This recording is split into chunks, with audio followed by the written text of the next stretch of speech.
All right, what's up, y'all, and welcome back to the Michael Experience podcast. I am your orator and originator, Michael, and these are my thoughts on my life, my way.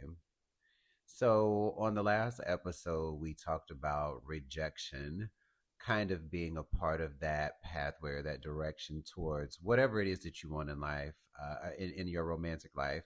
And so, rejection is just a part of it. And we also talked about how our experiences inform a lot of the decisions we make. And so, as we grow and change, so do those things grow and change. But understanding rejection and using that as a tool to kind of make sure that you're not hurting yourself or someone else intentionally, I think is super powerful. And I think those are things that we are contending with as we are dating in this new era. The other thing I want to talk about that is so important because it segues us right into like our mental and emotional health. um, I think we have to talk about some of those factors that play into how we date. So, like our upbringing and even some of our past situations with people that make us a certain type of way, or even just, things that I would consider natural, medical or otherwise, that do in some way inform how we move and operate as we date people, and it affects how we look at ourselves, and in turn how we look at other people. I always say, if you can't see the things in yourself, you definitely can't go see them in anybody else. All right, if you don't recognize it in you, you can't recognize it elsewhere, and I believe that. And that's all things. If you can't recognize the love in your heart, you can't recognize it somewhere else. If you can't recognize the hate in your heart, you can't recognize it somewhere else or whatever, and in a meaningful and impactful way anyway. So I wanted to talk about mental health and dating because it's very important to all of us, and preserving as much sanity as we can, especially in the times that we are in. And there's all kinds of things happening. So I want to go back to kind of like the first gentleman that I dated after being single, right? And for those of y'all that are new listeners, I was in a relationship for about 5.5 years, give or take a couple of months. And I've now been single for about 2.5. And so I've had this on and off dating journey throughout that time. But the very first guy that I got to know was a very beautiful chocolate man with like some emerald brownish eyes. I mean, his eyes were just so beautiful. They were pecan shaped and just, I mean, very gorgeous guy. Skin just like, good, caramelized, or I don't know, but smooth. Was the skin was smooth and it was nice. Okay, it was real edible like skin. But I mean, very very beautiful dude, very very beautiful spirit on the surface. And so I remember meeting this guy on a dating app, and we were just having conversation, and everything was fine. And then we were supposed to meet. And so at that point, right, I was just about 2 months out of that relationship that I was in for 5 years. I was about 2.5 months outside of that. And so in my mind, I was ready to move forward. And I know a lot of people was like, well, have you healed? Have you healed? And I always hate that question because I'm like, I'm not sure what healing looks like for you. But I think oftentimes people will project what their healing situation looks like, or even their hurt situation. Let's go there.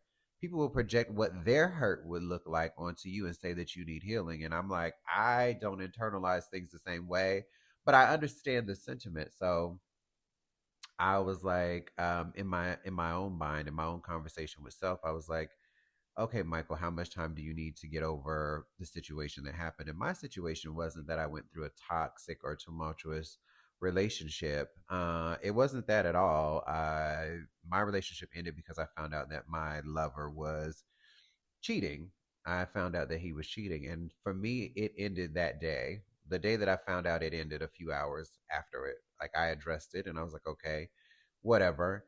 And I didn't have a lot of questions necessarily. I didn't have a lot of questions, right? I think I wanted to know when, but if I'm being honest, I think I knew when, because I remember I started asking questions. So I think I knew at least, if it wasn't when the cheating began, it was definitely when the disconnect happened, which is very important to me. The emotional disconnection, that's very important, right? So I think I noticed that part, but I did want to ask that question. And I think the only other question I had was about love and being in love, right? Like, was he in love with the person and stuff like that? And he couldn't give me an answer. He was like, well, I don't know. I love him, but I don't know about being in love with him. I don't know that. And that let me know that he at least had the question or the yearning or the emotional space to want to figure it out. And so, although he would have stayed with me, because we talked about that. I thought it was important that he go and be loved by who he wanted to be loved by, for sure. And even if you didn't know, you need to go find it out. You owe it to yourself to find out. So I say that to say my relationship wasn't tumultuous or toxic. I found out he was emotionally attached to someone else, and to me that was just my, like, okay, go be free and stuff. And so for me the biggest part was figuring out how to reconcile the betrayal in the situation. Not that I wanted to still be with him after, we had our conversations. I just was like, damn, I was betrayed in the situation, like, and I don't want to take any baggage into another situation that's going to affect somebody else, because what I see oftentimes is that people will try to make the next person pay for their ex person's mistakes, shortcomings, and wrongdoings. And I'm like, I'm not doing that. I'm not paying for something that somebody else did or did not do in a situation. And so I'm not going to put that on anybody else. But that is a very common thing. And what I mean by that is, the person will come into the thing and lay at your feet like, oh, this person did this to me and I'm not going to accept that. And this person did that to me and da da da da.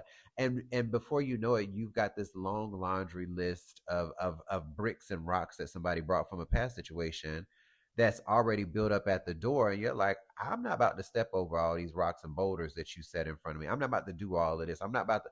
We were supposed to be building with bricks, okay, together, instead of putting up this pile of bricks at the front door that neither one of us can get past.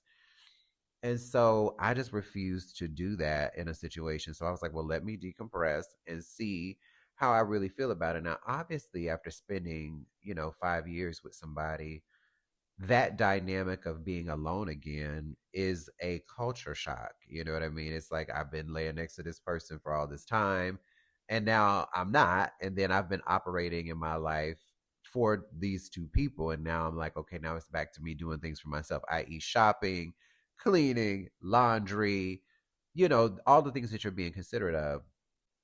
And so I did have to decompress from that, because a lot of my life was just like, okay, let me, what does he want to cook? Let me go in here and get his laundry out the thing. So things like that. But for me, I wasn't heartbroken and I wasn't feeling empty from the relationship. It just was, I had to decompress from the day to day of it all. So I thought. So I thought. So when I think about meeting somebody for the first time, I had sat with it. I was like, okay, I'm good. I'm not really thinking about him. I've gotten back to like my own rhythm at some point. I was doing things for myself that I said that I always wanted to do. So I was like, okay, let me just kind of slowly put my feet back out here into this dating pond and see what can happen. And so, of course, I got on the dating apps and I met people. And this particular guy, like I said, gorgeous, very gorgeous, gorgeous eye color, gorgeous skin, probably 5'10", 5'11 ish, not much shorter than me. I'm 6'1", but 5'10", 5'11. I guess that is a little shorter than me, but whatever. So I was like, okay, yeah, we probably conversed not even a couple of days before we decided to meet up, which is a good thing for me. And I was just like, hey, we can meet at a restaurant, we can meet at a bar or whatever. He's like, I'm not meeting at a club. I said, well, not a club, but I would like to meet somewhere in public, because I'm very clear that I do not want to just be out here having sex with people. Like, I'm very clear on, I don't want to just be out here having sex with people, right? If you were here for my earlier podcast, go back and watch the very first one. But I talked about how I had a roster and it was fun until it was not fun because it wasn't fulfilling. And so, fast forward back to where we are now, I was like, I am very clear that I don't want to just be sleeping. I don't want to fall back into that old habit. Didn't know if I could, but I was like, I don't want to risk it. So let's meet outside of our respective places or whatever. This guy agreed to meet me somewhere, and then as I was nearing the place, was like, oh my god, like I got caught up, like can you just come to my house? I promise we can just, I can finish what I'm doing and then we can get out or whatever. I just need to finish this or whatever. And I'm like, okay, whatever, sure. Right now, what I will say is there were some red flags leading up to the person's home, because he was getting kind of anxious and he was texting like thinking that I was ghosting him or something. And I just so happened to be on the wrong street. But I mean, he was just kind of having a moment or whatever. And he was like, oh my God, you're playing with my emotions. And that should have been my red flag, but it wasn't my red flag. It should have been, but I failed to see the red in the flag. I think I saw where I should have saw red, I saw green. Okay.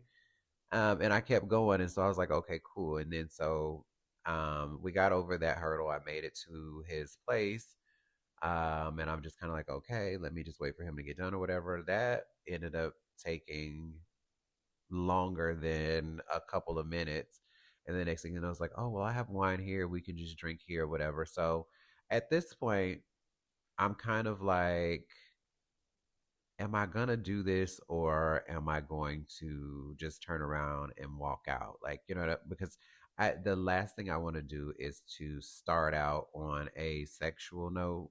I mean, I listen here, okay? I don't have no problem slanging wood. I really don't. But like wanting more and coming out of a situation where I had the love and everything that I needed, I was like, I don't want to get caught up in this trap. The man was fine though. He was definitely fine, but I do have some self control. I do. And so I was just, all right, let me have a glass of wine or so or whatever. It's cool, whatever. Like, let's watch a movie. I'm like, oh Lord, here go to Netflix and chill line. So I'm like, here we go again.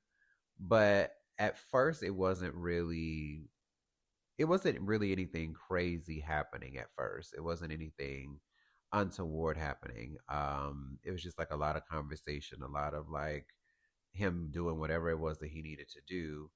And it wasn't until later on that night that things got a little bit intense.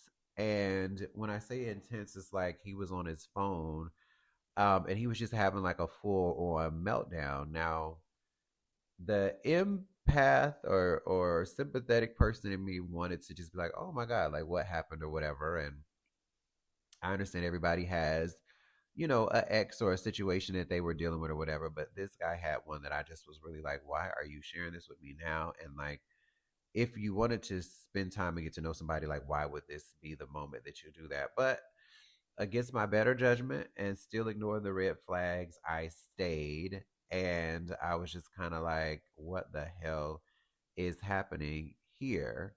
And I think at some point during the situation, I was like, listen, I don't really talk about exes and stuff like that. That is one of my rules. I don't really talk about it. So, like, go ahead on and get out what you need to get out about the person. And then, like, let's move on because this ain't me.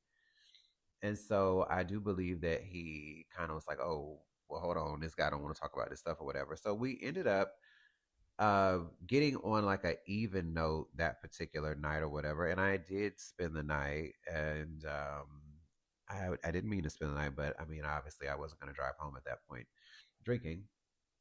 And so I spent the night very respectful, like, or whatever, on my part.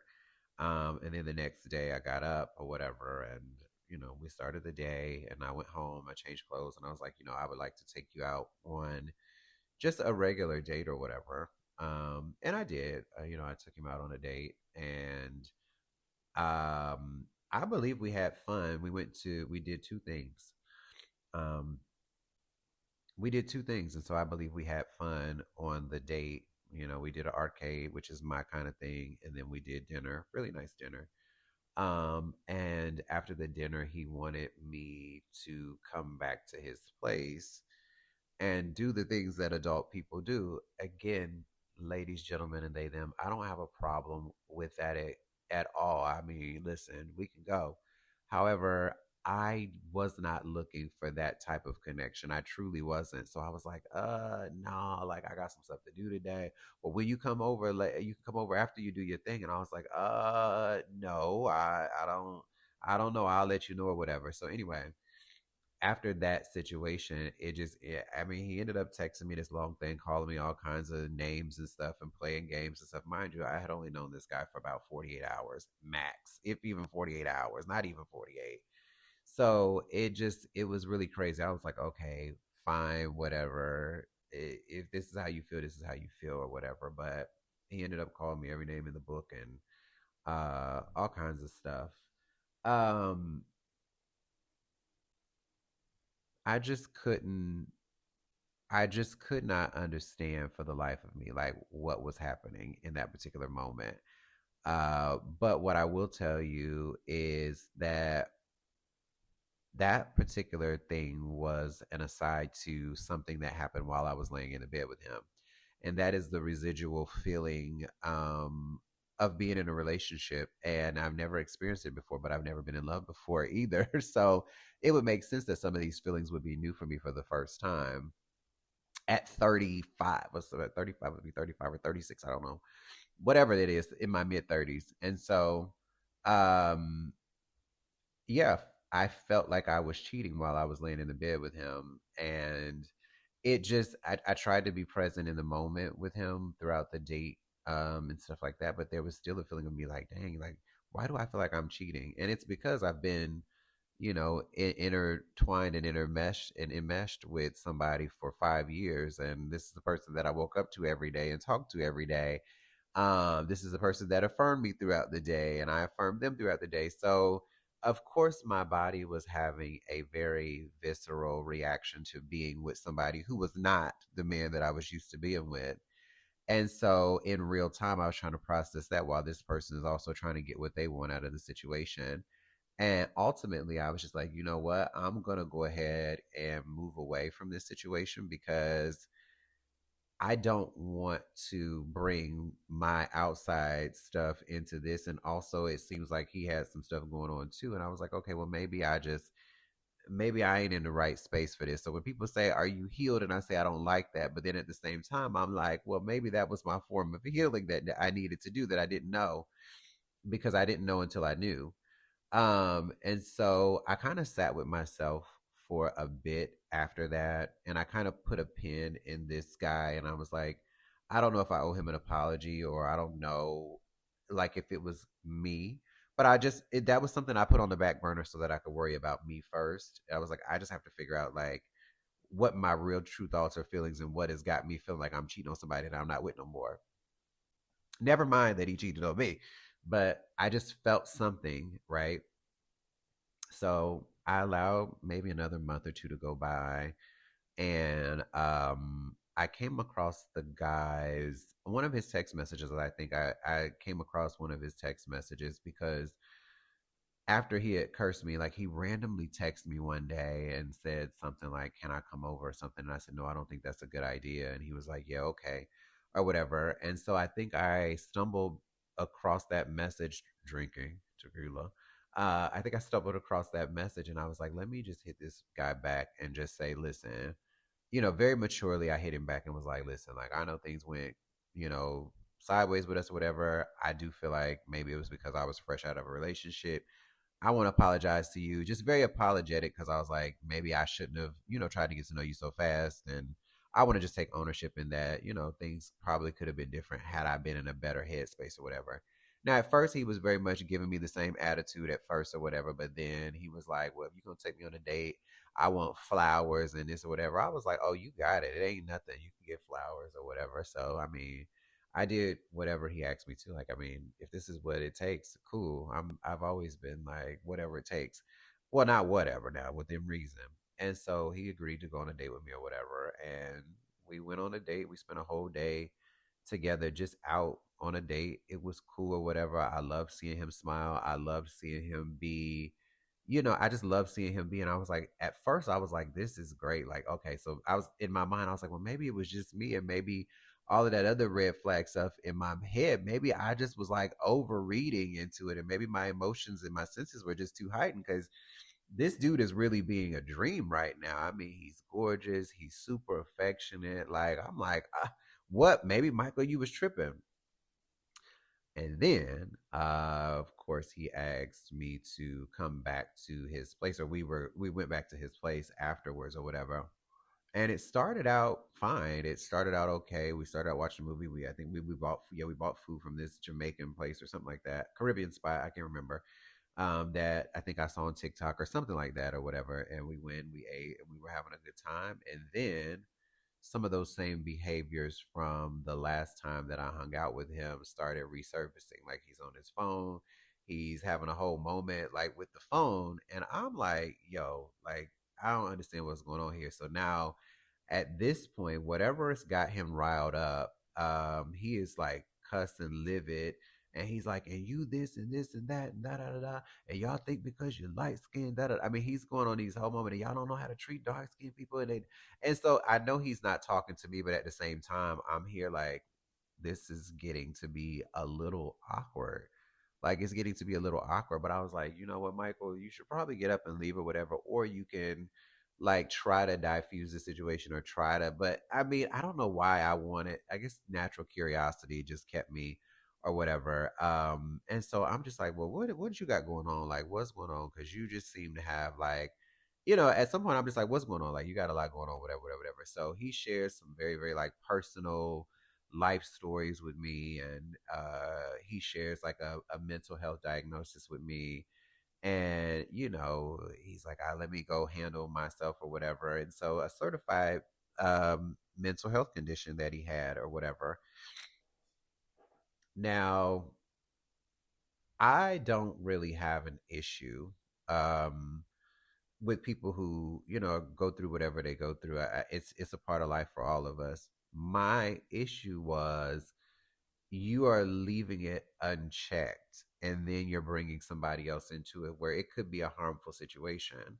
So I don't know you well enough, but when people are up walking around and being very, very loud to me because of the way that I grew up, that becomes very disruptive for me, for my nervous system. I get overstimulated, and I honestly go into this fight or flight mode based on the way that I grew up, with men being loud and just all of that rah rah.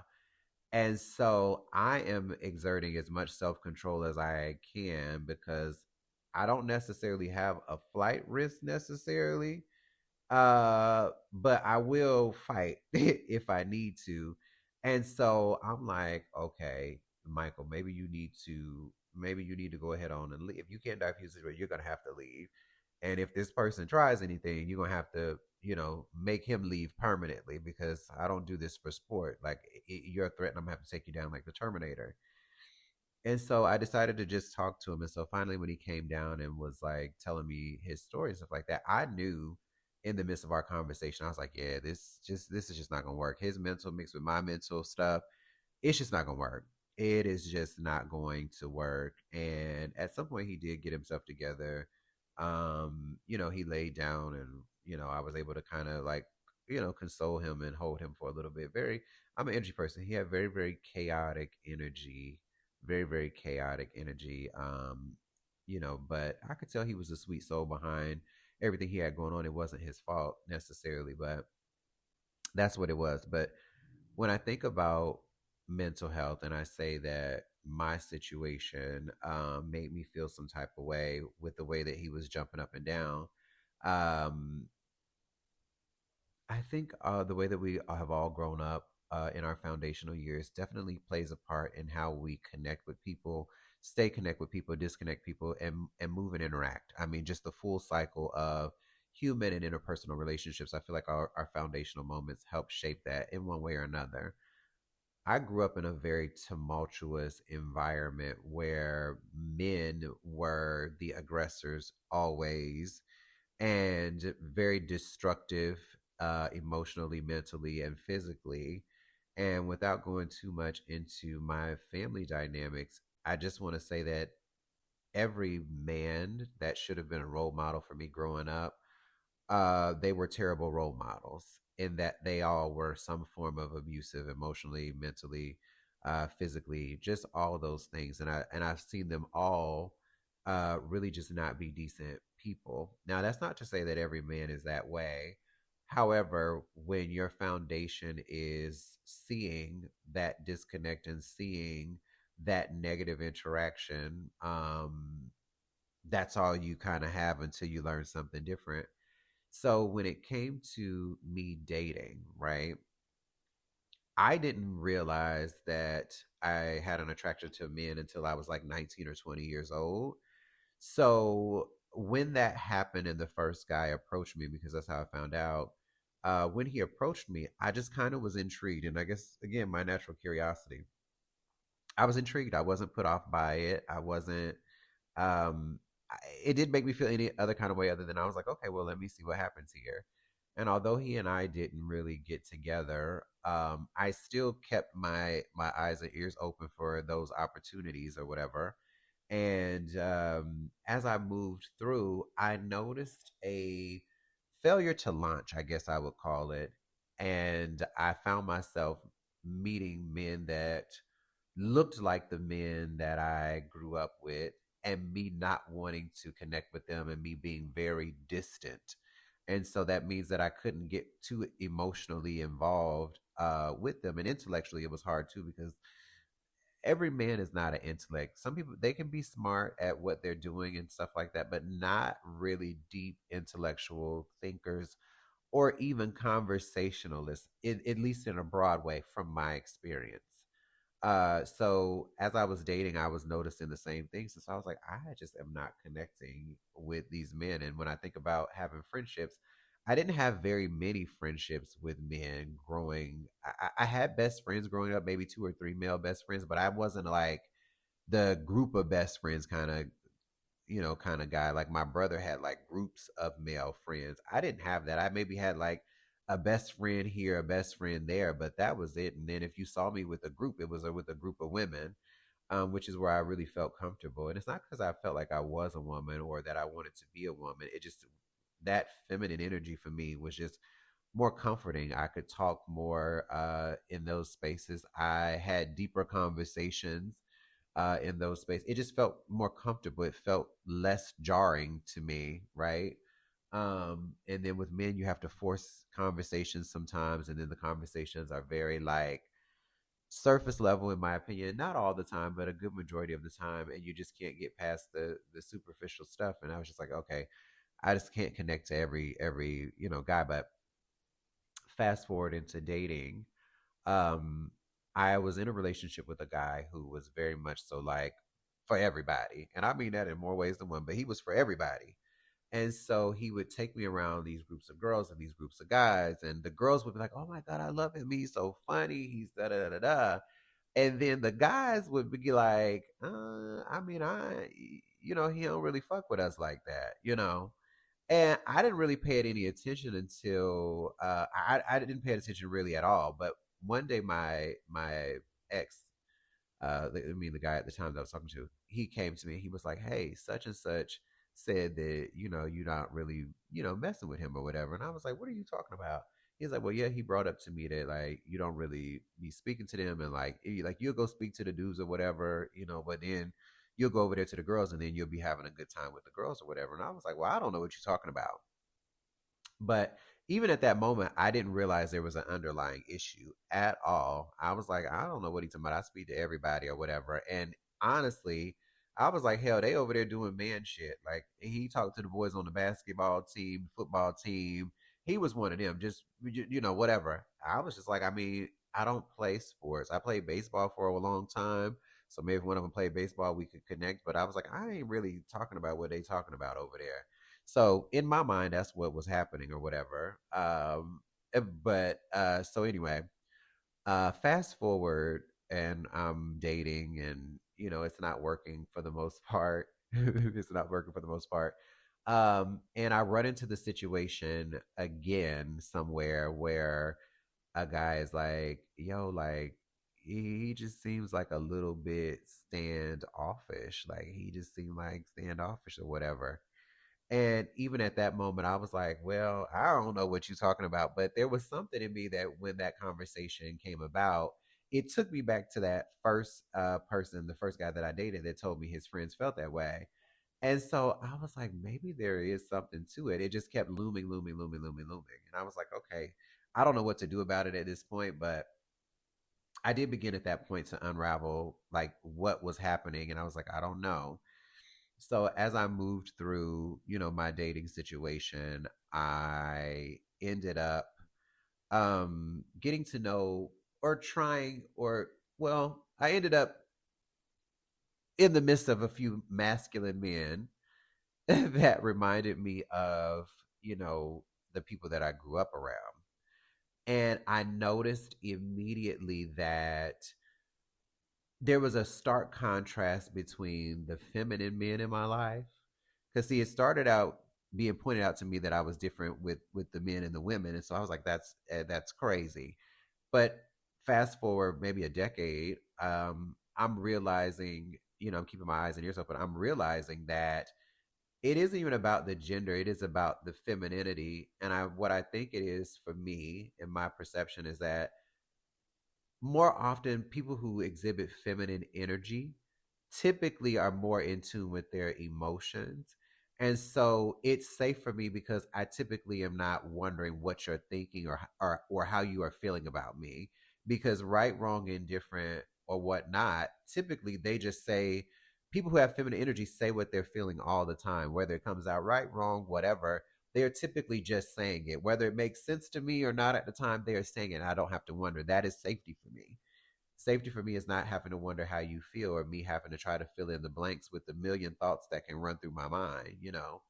And so once I realized what was happening, I was like, oh God, there really is a stark contrast because when I was with feminine guys, I naturally just fall into a rhythm with them. And even metro guys, right? There's a little bit of something there, but we find our groove and stuff like that. But when it was the harder, more masculine men, I found myself really building up this wall and suiting up, my armor to go to war. And I was like, wait a minute, why are you this? I felt it like in an actual moment with the guy, I felt myself doing it, and I was like, "Why am I doing this to this gentleman? Like he ain't done nothing to me, or whatever." But I think it was a really visceral, a visceral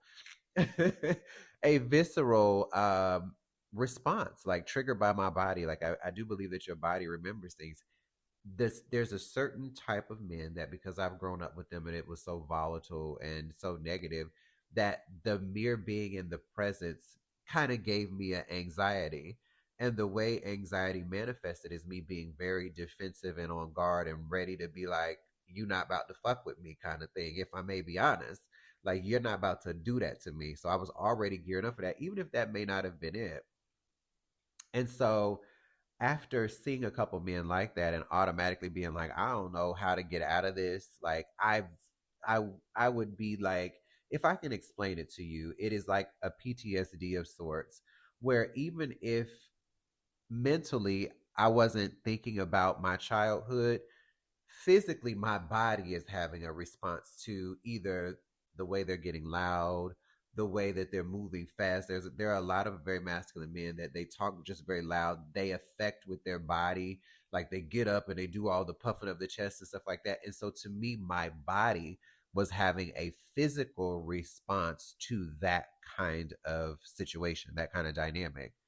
And so, although they probably didn't mean me any harm, and that was the way that they communicate, which now, right through therapy and growth, I've learned to manage.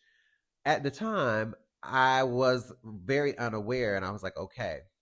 But I had to realize that those foundational moments really shaped and kept me from a full population of men. Call it bias, call it PTSD, call it a generalization, a stereotype, call it whatever it was. I had subconsciously been staying away from men that appeared to me more masculine in their dynamic and even some in the physique if it matched.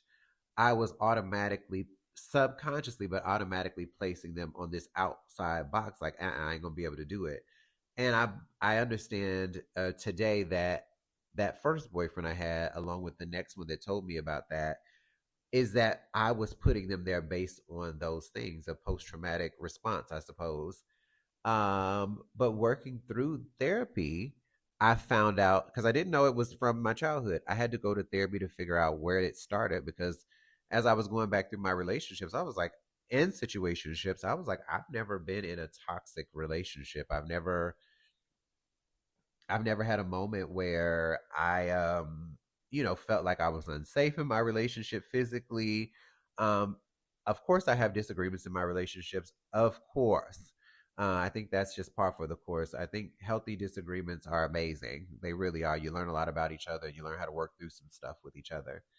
But I was like, I've never had a toxic relationship. I never had people like I've had two men try to fight me, but I mean, I wasn't really scared of neither one of them, but I had two that tried, and I was like, well, okay, they're there now, they're there. But I had to realize that it did stem from my childhood, and that was kind of a failure to connect with men on just the basic levels of how do we communicate with each other. How do I see you in a capacity where it's friendly and it's not like a defensive kind of competition thing where I'm sizing you up thinking that you're sizing me up, because I went through my childhood feeling that way. I felt like the men in my life, great uncles, older brother. I'm the youngest, so I only have an older brother. I have an older brother and older sister, but all of these men that were older that should have been role models to me were just not giving me good examples. Like it was, I mean, if you can think of a stereotypical black man, there was one. There was like pick a handful in my family, and there they were, or whatever, right? The only redeeming quality or good quality that I saw in the men, for the most part, growing up, was like they all went to work. They, if they did nothing else, they all went to work. But there were some other things that were just very, very nasty about a lot of them growing up. And so that was it. And then when I think about my friendships with men, I don't know how much of that I've only had. When I think back to my childhood and male best friends, I think of three. And when I think of the three that I had, there was, with two of them, there was a jealous competition thing. And so I would see it all the time. I would see it all the time. There was just like this jealous competition thing that I didn't understand then, but I fully understand now. And that's all about optics and how people view you. I didn't know that I was viewed as a lighter skinned, pretty privileged. I didn't know that that was how I was viewed back then. I really, to this day, I don't know.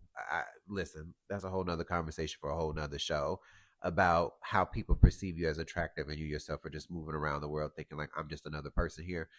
But I did have to realize in examining those best friend friendships from my early adolescence, or yeah, my early adolescence, is that it was a jealous competition type of thing with two out of the three.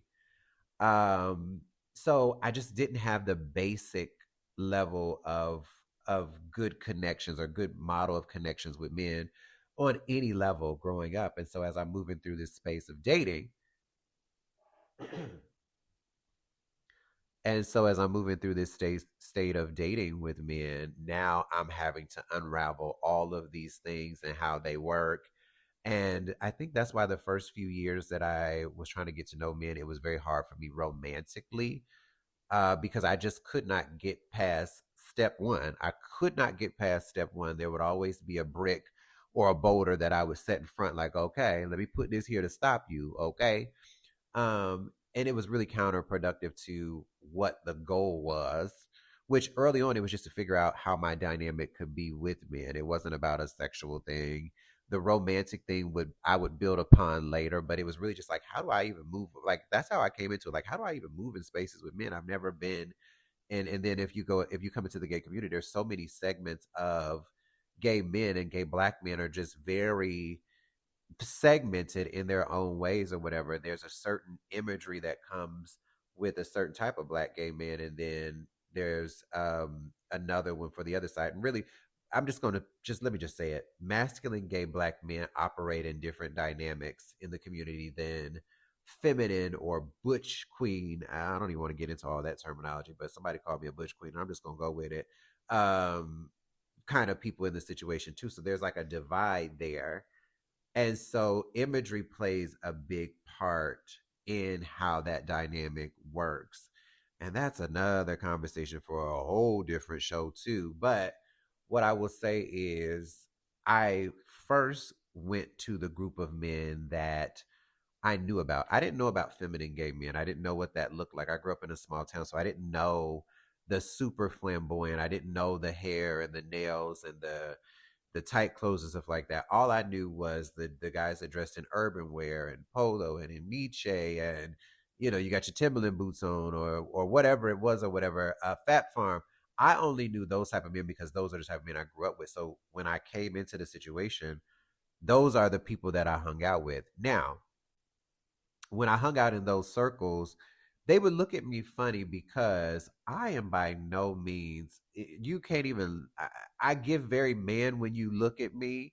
Like if you were just looking at me in a sitting still in my urban dynamic, you wouldn't probably guess anything, but that's a decent looking man over there. But all of my mannerisms which suggest that I have not had a hard day's work in my life and that I'm not rough around the edges at all. And well, while some of that perception can be true or whatever and can be correlated, I've definitely been through some things. But so when I went into these circles, they was looking at me like, eh, "Dude, oh, okay, you one of us? You sure about that or whatever?"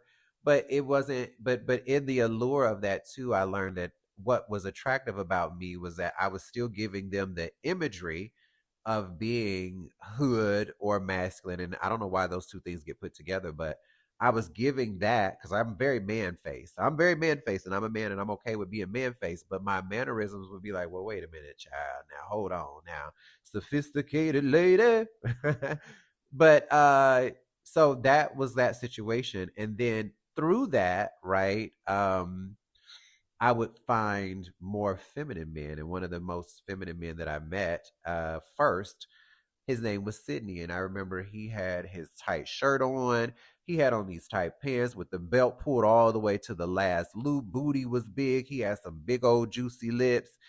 Now, he was a lighter complected guy too. I mean, and we somewhere around the same neighborhood. But now the face wasn't really all of that, but he had a big set of soup coolers, loop coolers, a big set of soup coolers. I mean, some big old lips, and his body he was a shorter guy. His body looked fine and the booty was booty, and so I could get the allure in it. But he had them Coke bottle thick frame glasses on and stuff like that, and bifocal glasses on and stuff like that. Anyway, he was probably the very first feminine. I think he was the very first feminine guy that I had seen, and he wasn't nice to me at all. Like it was a jealousy thing immediately, and that's a whole nother story, boys. I'm telling y'all gonna get some stories in this podcast, amen. But the jealousy came from a place of there was somebody that was in the group of men that he wanted, and that guy was gravitating towards me. But I say this to say, that was my first time seeing a more feminine gay man, black, white, or other. And so I was like, oh wow, that's interesting. And my natural curiosity was like, well, where do you find these kind of men? Because I've never seen them before. Where do you find these kind of men?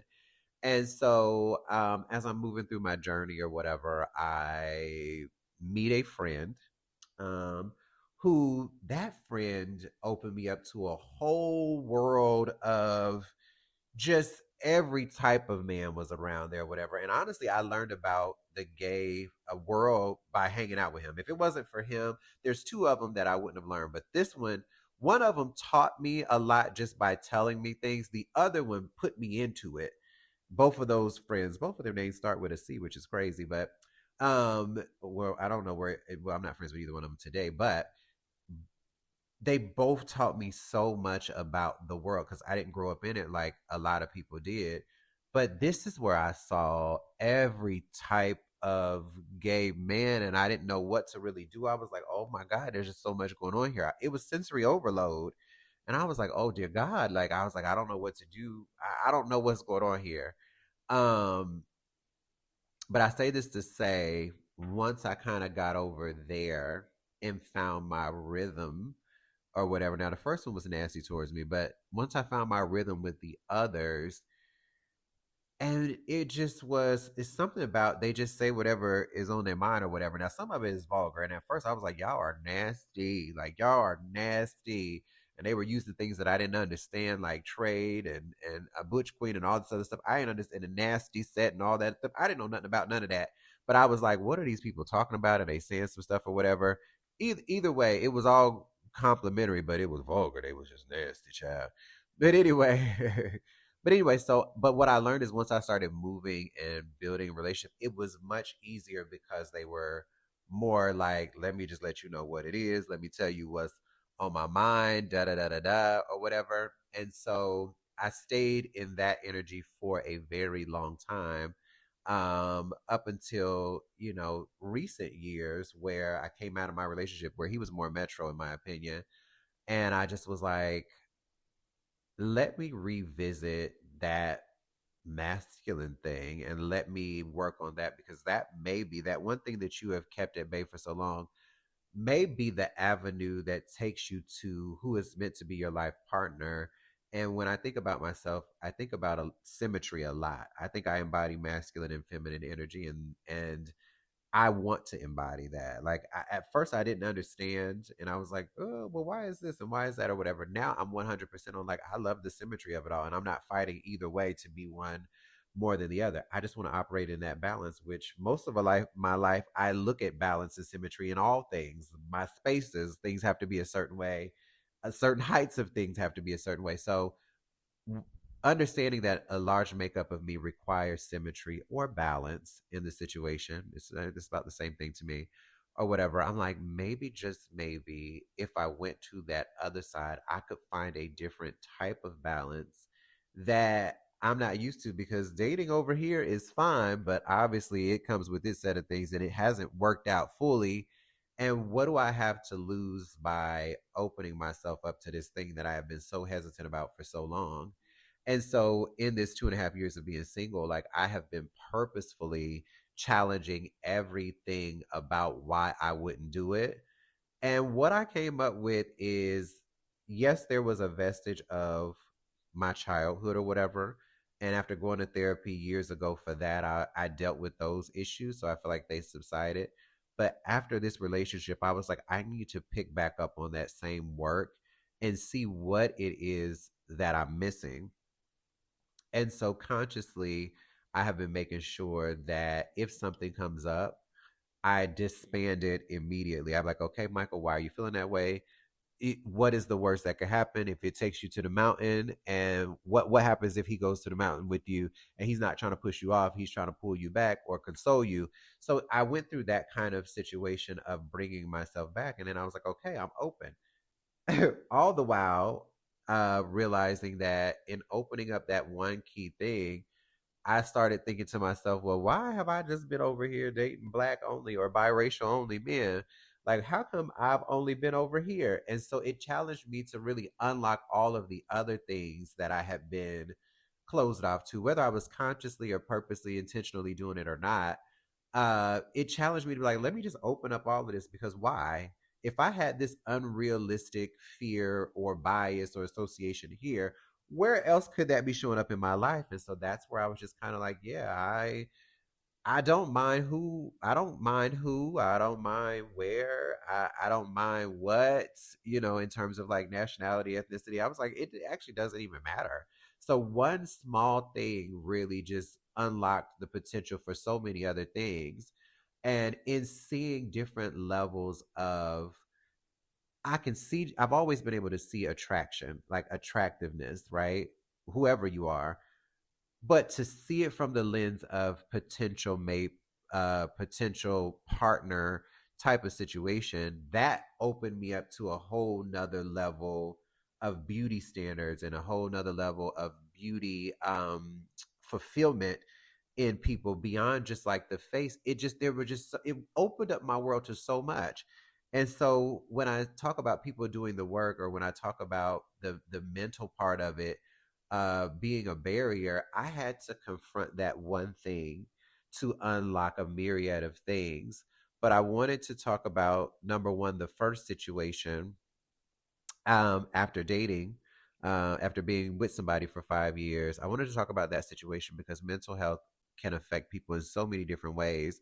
And no matter how it affects you, it does show up and it has an effect on how we move with other people, regardless of whether it was our formative years, whether it was medical or whatever. And it is really our duty to understand how those things are intertwined and how they play a role. And so, although that person was a certified condition, I talked to you about how that showed itself, and hopefully he's working through that. But then I talked about my own thing where it's that mind stemmed from a very early childhood. And as I moved through an adult situation, I was unaware for a very long time. And then the level of awareness that I did have initially was just that, okay, there is a problem and I do see the correlation, but then how do I go back and do the work? And honestly, I just had to challenge all of those conventions. But I say this to say dating is really a menagerie of emotional, intellectual, and spiritual effects and interactions, and it affects people in ways that you can't imagine. And like making any popular food dish or any good food dish, there are a lot of ingredients that go into it that can make it great, but even one or two small ingredients can change the dynamic of the situation for the better or for the worst. And sometimes you don't know until it's done, and you can't do nothing but go back and start from scratch. But I say this to say it is very important that you protect your mental peace. If that means walking away from a situation, you do have to walk away. You know what I mean? And I'm not meaning just walk away because the other person may harm you. I think also when you realize there's a potential for you to harm someone else, that you walk away in that situation too. The moment that you know, like I say in other situations, the moment that you know, you should do something different. And if you don't say something, at least do something. I don't know. So that you find yourself on the right side of that, because the lasting emotional effects and scars that happen in relationships um, are really unmeasurable. And you never know what can trigger or what can affect someone else in a situation. And as much as I say that you can't predict what somebody else is going through, you don't know what somebody else is going through. With that in mind, you also have to be very mindful of how your actions just could impact somebody, right? And if you don't want something done to you, you probably shouldn't. Not Let me not say probably. If you don't want something done to you, you shouldn't do it to anybody else, right? So I know that that was just a very kind of all around way of talking about like mental health and how it affects a lot of us in the community. But what I will say on my way out is this: when it comes to dating black men, when it comes to dating, so what I will say is when it comes to dating black men, myself included, there are a lot more foundational factors that play into being emotionally unavailable, emotionally inept, emotionally immature. And I think it starts with a lot of us, particularly black men. I can't speak on anybody else, but particularly black men. It starts in those foundational years where we are taught that whatever the softer emotion is, we have to strengthen it and make it more aggressive. So instead of crying, you need to go outside and do some yard work. Instead of complaining about something hard, you need to go work harder. Something being hard, you need to go work harder at it. Men are not supposed to cry. You frustrated, what you frustrated for? Act like a man. So I think there are a lot of emotional suppressants that happen for a lot of us black men early on, and those things carry through our adulthood and how we inform and interact in our day-to-day situations. And so, as I said, for myself, some of those connections or lack of connections for me early on really did stop or stunt how I was able to just connect with men on a basic level. Not even romantic, not love, not even anything deeper and more meaningful. I wasn't able to connect on a basic level because I just didn't have that foundational model.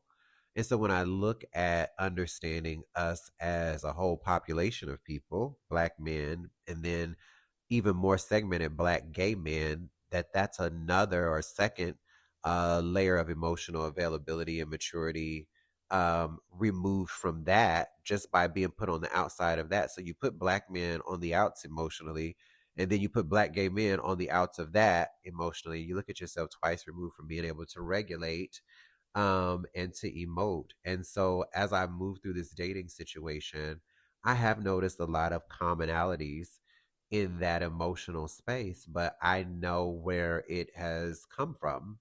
I know that a lot of it is tied to the way that most of us or a lot of us were raised. And the only way to work, around that issue is to work through that issue. And it takes those of us, men, women, they, them, that know that to kind of pull through and help somebody else reach the other side. If we're saying that this is the type of men or man that we want to date, because the work is there, the damage, the trauma for us, them is there.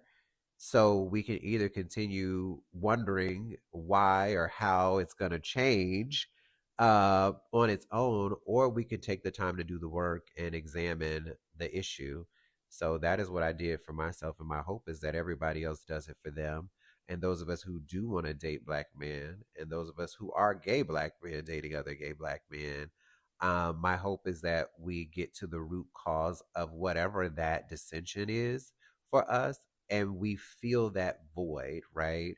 And we feel it with truth, we feel it with honesty, we feel it with humility. It is not a defect. It is not a personal defect that you created. Let me say it that way. It's not a personal defect that you have to own creating. That was created in your formative years. But what you do have to own is the action behind it to correct it, because you are the only person that can change it. So hopefully that made sense. Your onus is not that you created the issue, but your onus is making sure that you work through and get over that issue. And so we could talk about men and black men's mental health in another segment, but I just wanted to give you those things that as I've been maneuvering this dating journey, especially this time after being in love, um, that I've learned. And I just want somebody else to kind of be aware of and hopefully, feel better about navigating. So this has been the Michael Experience. Thank you all so much for listening, and I will see y'all on the next one. Peace and love, y'all. Bye.